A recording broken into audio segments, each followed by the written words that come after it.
Hello, my name is Jessica Vela, and today I'm going to be talking about the financial services industry.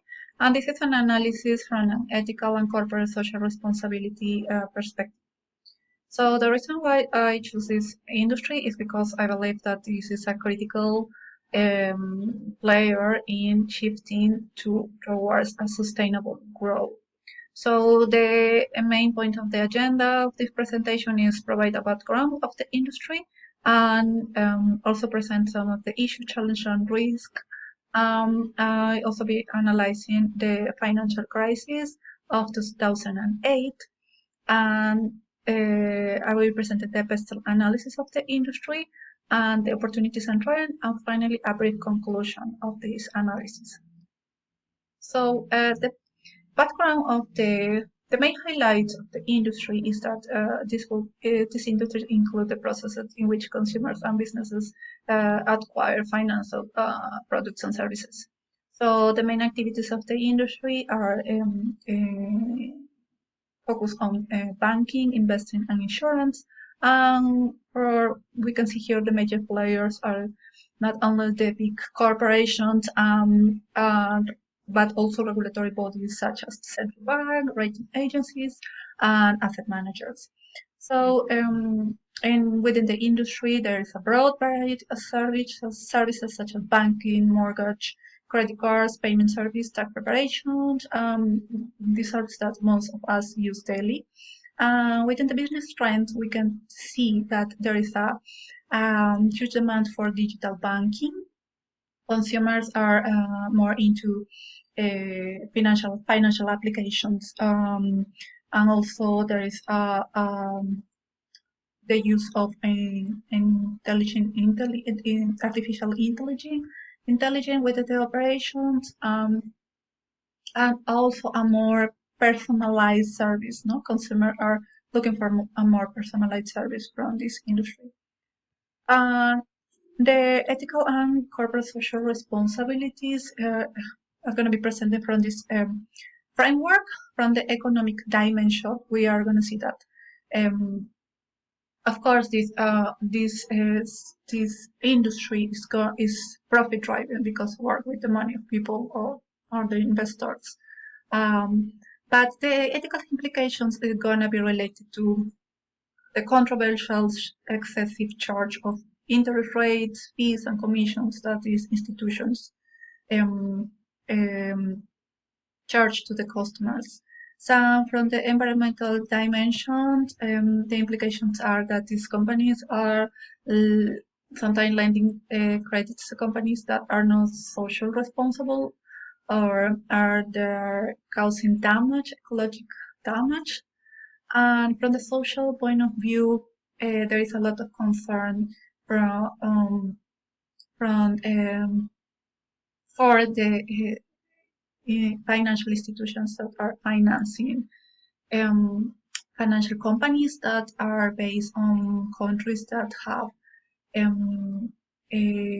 human rights concerns, such as Sudan or North Korea, or even financing military industry. So from the governments, you're going to see the frauds and scams and corruption, and particular within the example of the financial crisis of 2008. We can see here in the chart that it not only caused a global crisis, a global economic meltdown, not only in the North America, but also in developed countries as a result of globalization, of course. And we also see compromise a lot of big companies such as Lehman Brothers that went to bankruptcy in 2008. And this company has also been involved in accountability practices that hide these subprime loans. So there is, as a result of poor governance in these big corporates, there was lack of accountability, lack of integrity, and transparency. So we can see that this crisis, one of the root of the crisis, of course, has been the ethical conduct of these financial institutions. So there was also compromised rating agencies that that keep maintaining the rating of investment of these big companies that were involved in these corruption scandals, and even the government have to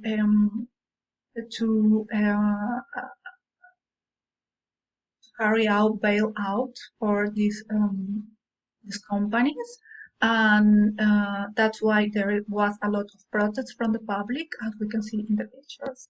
So this financial crisis can also be analyzed from these three level for these three levels: individual, organizational, and social. So from the individual level, we can apply the self-interest and the personal virtues, principles, ethical principles.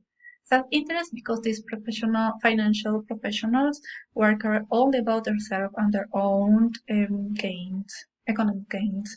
And also, if they have personal virtues such as temperance or the ability to restrain to that economic success or social recognition, they will be held out. They will be restrained to hide this situation. And from the organizational level, there was we can see that the profit principle was the outstanding one, because organizations only care about their profit gains without taking in consideration the ethical conduct of their operation and the impact of their operations that ultimately cause this global crisis, financial crisis. So from the societal point of view, we can see that the economic system has a lot of lax regulations that they didn't fulfill their work. They didn't do their supervision and add accurate supervision to these big corporates and to the practice of these speculations investments. So with this model, we can see that there is an equilibrium and dynamic condition of individuals, organizations, and societies, and also that ethics cannot be separated from economic, social, environmental, and governance decisions. So there are decisions that these people have to take from and ethical implications that they're going to be faced at each level. And of course, there's at each level they should behave morally and ethically. So from the Pestel analysis, we're going to see that there is a sustainable investment policies and also government incentive for these organizations in order to they can integrate environmental, social, and governance into their operations. And there is also a lot of talking about linear economic and an alternative economic system, which is the circular economic, for example.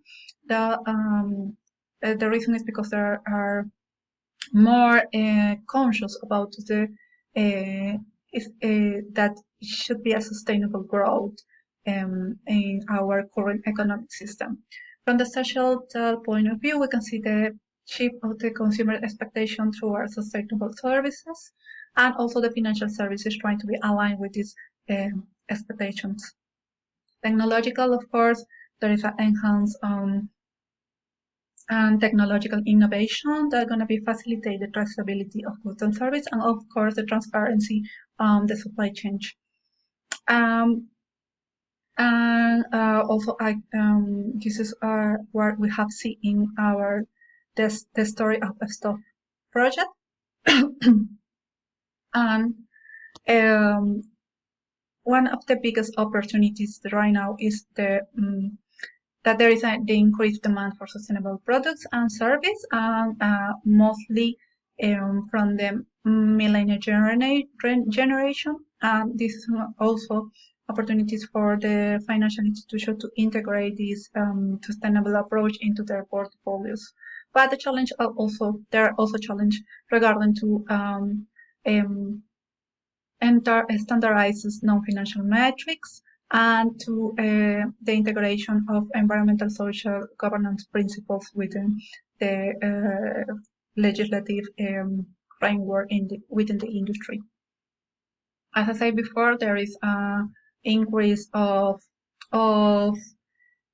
activity within the industry in circular economy, meaning that there are going to be focus on renewable energy or climate change initiative.